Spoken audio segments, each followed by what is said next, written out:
अस्सलाम वालेकुम dear students. उम्मीद है आप सब खैरियत से होंगे। एम्प्लॉय ट्रेनिंग एंड डेवलपमेंट के नेक्स्ट लेक्चर के साथ हम आपकी खिदमत में हाजिर हैं।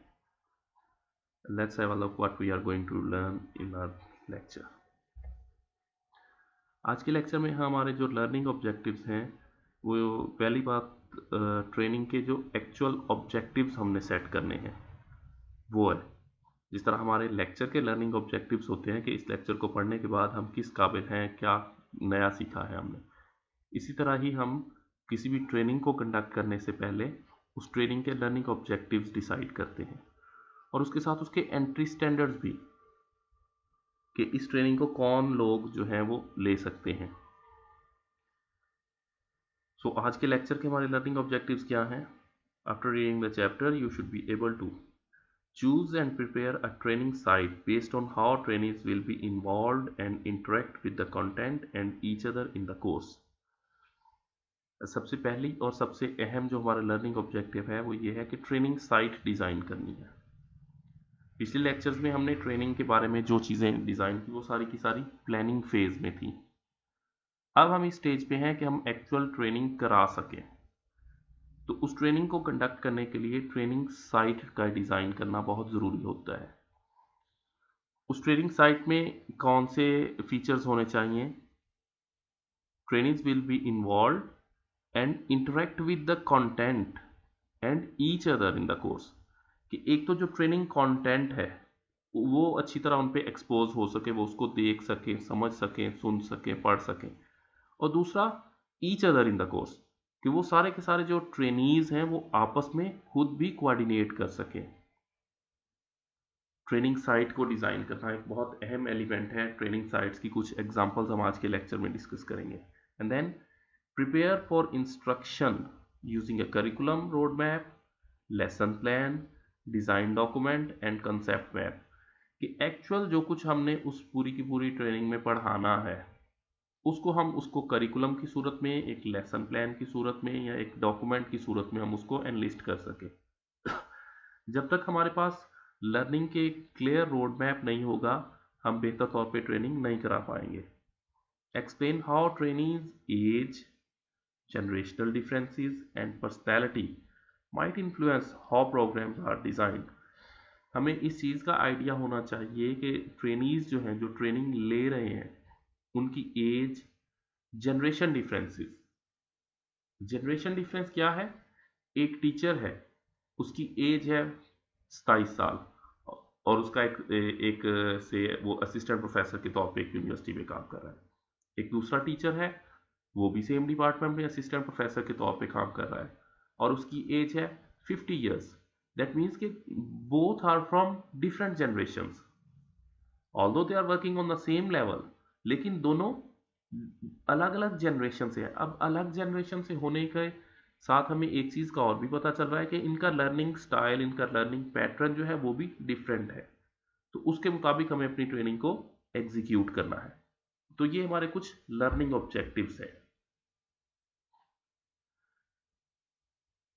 For learning and transfer of training to occur, training programs need to include meaningful material, clear objectives। हमारा जो मटेरियल है वो मीनिंगफुल होना चाहिए, टू द पॉइंट और प्रिसाइज होना चाहिए, और फिर उसके ऑब्जेक्टिव्स बड़े क्लियर होने चाहिए कि इस ट्रेनिंग को लेने के बाद हम हमारे ट्रेनिंग किस काबिल होंगे, वो क्या कर सकेंगे।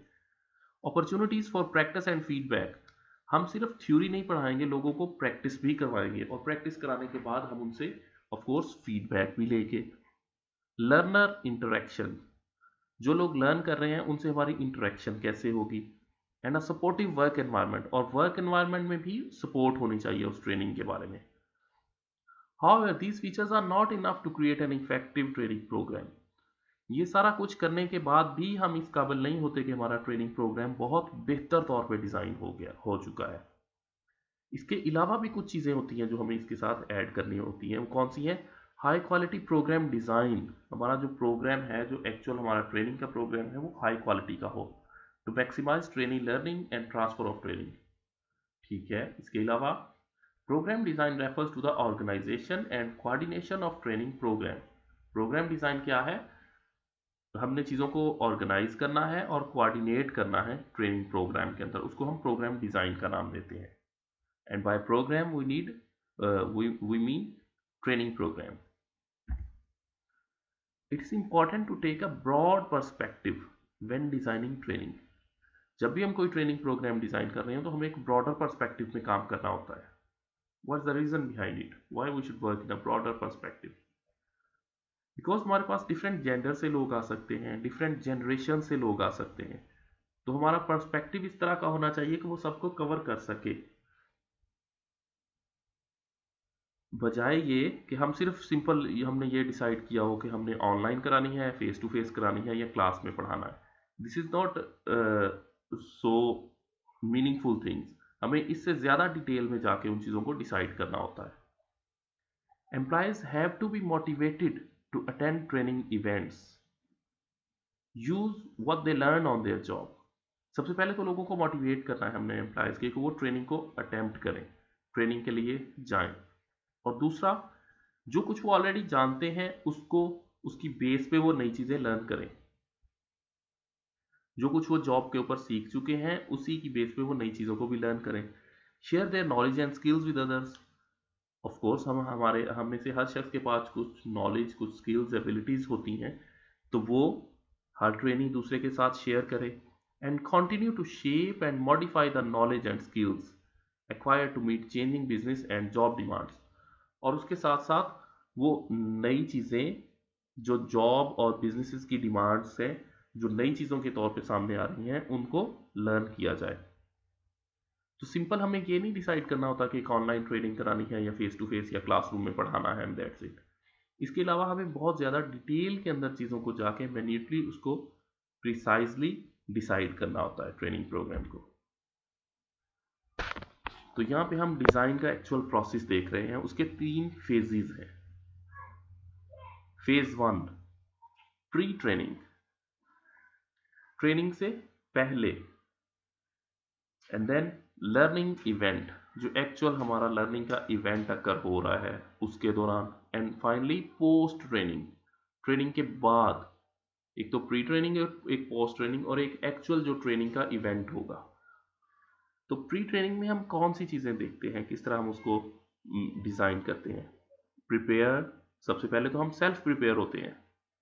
हमारे पास लर्निंग कंटेंट होना चाहिए, लर्निंग की जो हमारी साइट है वो रेडी होनी चाहिए, ऑडियो विजुअल्स एड रेडी होने चाहिए. अगर हम ऑन द जॉब कुछ ट्रेनिंग देना चाह रहे हैं तो उसके लिए हमारे पास मशीनरी, इक्विपमेंट्स, टूल्स मुकम्मल होने चाहिए.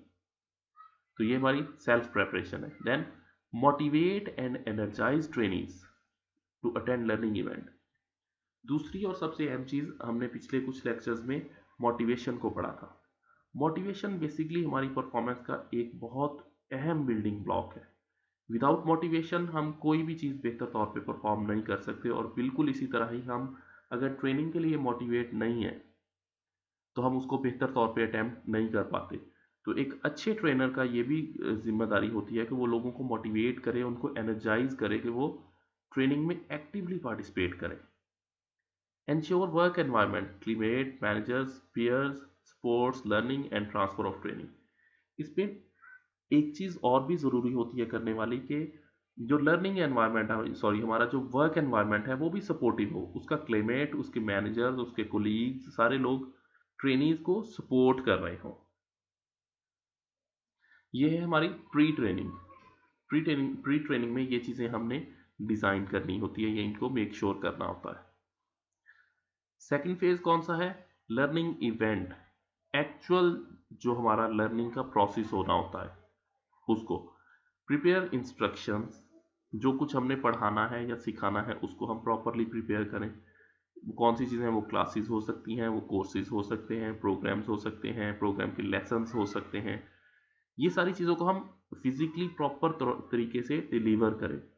एंड फिजिकल एनवायरनमेंट, और इन सारी चीज़ों के साथ साथ जो फिजिकल एनवायरनमेंट है जहाँ पे ये सारा कुछ किया जाना है, या किसी क्लासरूम में हमने पढ़ाना है या कोई सेमिनार रूम है या हमने ऑन द जॉब ट्रेनिंग देनी है, तो ये सारी की सारा फिजिकल एनवायरनमेंट भी रेडी हो to facilitate learning and transfer of training. तो ये सारी की सारी चीज़ें हमें ओवरऑल फैसिलिटेट करेंगी. फेज 2 क्या है? हमारा लर्निंग का एक्चुअल इवेंट है जब हम ट्रेनिंग करा रहे होते हैं. And finally phase 3 post training. Post training क्या है? हमारी ट्रेनिंग के बाद की कुछ चीज़ें। Encourage learners to apply what they learn to their work.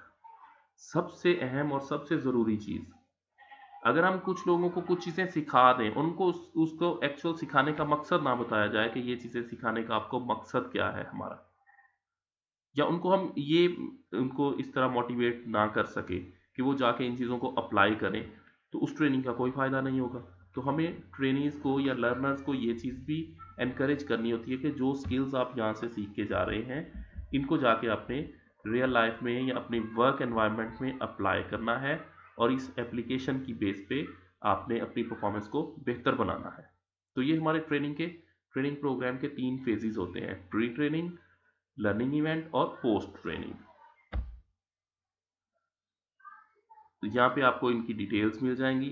Phase 1 में प्री ट्रेनिंग है। It involves preparing, motivating and energizing trainees to attend the learning event. Phase 1 also involves ensuring that the work environment, climate, managers and peer support learning and transfer। ये सारी चीज़ें हैं जो already हम detail से discuss कर चुके हैं। फेज 1 प्री ट्रेनिंग, फेज 2 हमारा जो एक्चुअल लर्निंग का इवेंट है, और फेज 3 पोस्ट ट्रेनिंग। तो कौन सी चीज़ें हैं जिनको हमने कंसीडर करना होता है डिज़ाइनिंग इफेक्टिव प्रोग्राम्स? एक इफेक्टिव प्रोग्राम को डिज़ाइन करते हुए कौन सी चीज़ें हमारे जहन में क्लियरली सामने हमारे होनी चाहिए? Selecting and preparing the training site. Actual वो कमरा, वो कॉन्फ्रेंस रूम, वो सेमिनार रूम, या वो कोई प्लांट है जहाँ पे हमने ट्रेनिंग करानी है, उसको प्रिपेयर करना, उसको हम ट्रेनिंग साइट का नाम देते हैं। जहाँ पे ट्रेनिंग कराई जाएगी उसको प्रिपेयर करना। सबसे पहले तो उसकी सिलेक्शन। अगर हमने लोगों को थ्योरी पढ़ानी है तो क्लासरूम इज़ बेस्ट ऑप्शन। अगर हमने उनको किसी प्लांट को चलाने की ट्रेनिंग देनी है, तो या तो हम उस प्लांट को हम एक अलग से रूम में लेके आएँ, वहाँ पे उसको इंस्टॉल कराएं और वहाँ पे उनको ट्रेनिंग कराएं, या फिर हम खुद एज अ ट्रेनर उस फैक्ट्री में जाएं, वहाँ पे उस प्लांट के ऊपर लोगों को खड़ा करके उसको चलाने की ट्रेनिंग दें। अगर हमने उनको कस्टमर्स हैंडलिंग सिखानी है, तो हम किसी रियल लाइफ ऑफिस इस्टेब्लिश करें, वहाँ पे वॉक इन कस्टमर्स आएँ और उनके ज़रिए हम अपने एम्प्लॉयज़ की ट्रेनिंग कराएं। तो ये ट्रेनिंग साइट की प्रेपरेशन सबसे पहली और सबसे ज़रूरी चीज़ होती है। ट्रेनिंग साइट में हम देखते हैं कि room where training will be conducted. A good training site offers the following features. एक अच्छी ट्रेनिंग साइट में कौन सी चीज़ें होनी चाहिए? It should be comfortable and accessible. एक तो ये कि कंफर्टेबल होनी चाहिए, दूसरी एक्सेसिबल होने चाहिए। ओल्ड एज लोगों के लिए या इवन पर्सन विद डिसेबिलिटीज़, उनके लिए इजीली एक्सेसिबल होने चाहिए। फिर ये क्वाइट होनी चाहिए, प्राइवेट होनी चाहिए, फ्री फ्रॉम इंटरप्शन होनी चाहिए। वहाँ पे कोई शोर, कोई इश्यूज, कुछ ऐसी चीज़ें नहीं होनी चाहिए जो ड्यूरिंग लर्निंग हमें डिस्टर्ब करें बार बार। It has sufficient space for trainees to move around easily. सिर्फ कुर्सियाँ और मेज़ और एक सामने स्क्रीन काफ़ी नहीं है। हमारे पास इनफ स्पेस होनी चाहिए जहाँ पे लोग इजीली मूव कर सके। अगर हम उनसे कोई एक्टिविटी करवाएं तो उसके लिए हमारे पास स्पेस होनी चाहिए। Enough room for trainees to have adequate work space. अगर हम उनको वर्क सेटिंग के अंदर कुछ हम उन्हें ट्रेनिंग देना चाह रहे हैं, उसके लिए हमारे पास स्पेस होनी चाहिए।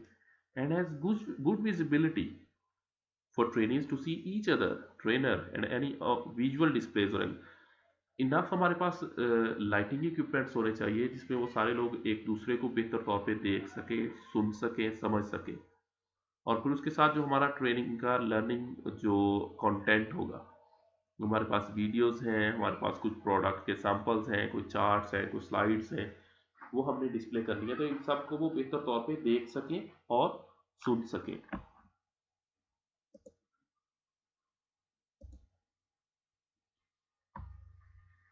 यहाँ पे हमारे पास सीटिंग अरेंजमेंट्स के कुछ पॉसिबल वेज हैं। कौन से हमारे पास सीटिंग अरेंजमेंट्स के प्लान होते हैं? जब हमने ट्रेनिंग साइट डिज़ाइन करना हो तो हम सीटिंग प्लान कैसा रख सकते हैं? फर्स्ट में आप देखते हैं फैन टाइप सीटिंग है। एक टेबल पे 5 लोग हैं, दूसरे पे 5 लोग हैं, एंड सो ऑन। ये 20 लोग हैं और सामने इनके एक ट्रेनर है। यहाँ पे आप देखते हैं कि हर शख्स इजीली ट्रेनर को भी और दूसरे को भी बेहतर तौर पे देख सकता है। फिर यहाँ पे क्लासरूम टाइप सेटिंग है। ओवरऑल एक क्लासरूम की सूरत में इस चीज़ को डिज़ाइन किया गया है। This is quite different. यहाँ पे आप देखें कॉन्फ्रेंस टाइप सेटिंग है। यहाँ पे एक राउंड टेबल है, गोल मेज, और यहाँ पे एक स्क्वायर टेबल है। अब देखें सारे ट्रेनर्स और लर्नर्स एक दूसरे को फेस टू फेस देख सकते हैं, इंटरेक्शन कर सकते हैं। और यहाँ पे हॉर्स शू अरेंजमेंट, एक डिफरेंट लेआउट है। यहाँ पे ट्रेनर है और यहाँ पे ट्रेनिंग्स है, तो ये एक डिफरेंट किस्म का लेआउट है, इसके ज़रिए भी हम ट्रेनिंग करा सकते हैं। तो बेसिकली इट डिपेंड्स कि आप किस तरह का कंफर्टेबल सीटिंग अरेंजमेंट चाहते हैं। उसके साथ लेसन, जो कुछ हमने पढ़ाना है वो डेली हमें डिटेल से बताना होगा। हर वर्क डे, अगर एक दिन की ट्रेनिंग है या 3 दिन की ट्रेनिंग है, तो उसके स्टार्ट पे हमें उन्हें बताना होगा कि आज के दिन हम कौन सी चीज़ें पढ़ेंगे और उनका एक्चुअल लॉजिकल सीक्वेंस क्या होगा। आप यहाँ पे देखें, from 8 to 8:50 AM introduction and why conduct performance reviews. हम परफॉर्मेंस रिव्यूज पे आज की ट्रेनिंग करा रहे हैं, तो 8 से लेके 8:50 तक हम इसकी इंट्रोडक्शन और इसकी अहमियत पे बात करेंगे। और उसके साथ 10 से ऑनवर्ड्स हम discuss of how to prepare and steps in the problem solving review. 10 से 10:20 तक ब्रेक है एंड सो ऑन। यहाँ पे देखिए कुछ एक्टिविटीज को हमने टाइम लाइन के साथ डिफाइन किया हुआ है। So let's have a quick summary of what we learned in this chapter. Learning is an important aspect of any training program, but equally important is encouraging trainees to use learned capabilities on the job. Learning भी बहुत ज़रूरी है और learning के लिए लोगों को encourage करना, उनको मोटिवेट करना भी उससे ज़्यादा ज़रूरी है, जिसको हम ट्रांसफर ऑफ ट्रेनिंग का नाम भी देते हैं। तो इस चैप्टर में बेसिकली हमने ट्रांसफर ऑफ ट्रेनिंग पे बात की है। उसके 3 फेजेस हैं। प्री ट्रेनिंग, ट्रेनिंग से पहले हम खुद को, ट्रेनिंग साइट को और बाकी चीज़ों को डिज़ाइन करते हैं। लर्निंग इवेंट, जिस वक्त और जिस दिन में ट्रेनिंग हमने करानी होती है। और पोस्ट ट्रेनिंग, ट्रेनिंग के बाद की चीज़ें। Training age and generation and personality differences should be considered in training design. जब भी हम ट्रेनिंग डिज़ाइन कर रहे हो, हमारे सामने जो ट्रेनीज हैं उनकी एज और उनकी जनरेशन और पर्सनैलिटी डिफरेंसेस मीन जेंडर क्या है, इसके अलावा लोगों की रिलीजन क्या है, उनकी लाइक्स एंड डिसलाइक्स क्या हैं, वो किस कल्चर से हैं। जब तक हम उनके बारे में डिटेल से नहीं समझेंगे, हम उनको बेहतर तौर पे ट्रेन नहीं कर सकेंगे। इसके साथ हमारा curriculum maps, courses and lessons, ये कुछ चीज़ें हैं जिनको मैंने इंटेंशनली स्किप किया है। इन चीज़ों को समझने के लिए, इनकी डिटेल्स लेने के लिए आपको हमारे जो एक्चुअल रेफरेंस बुक है, जो मैं ऑलरेडी आपको प्रोवाइड कर चुका हूँ, उसको रेफर करना होगा। वहाँ पे जाके आपको इनकी सारी डिटेल्स लेनी होंगी।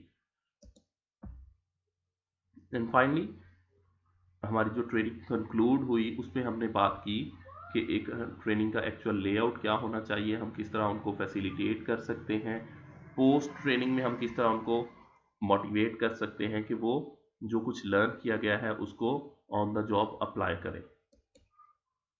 That's all for our today's lecture. Thank you. अल्लाह हाफिज़।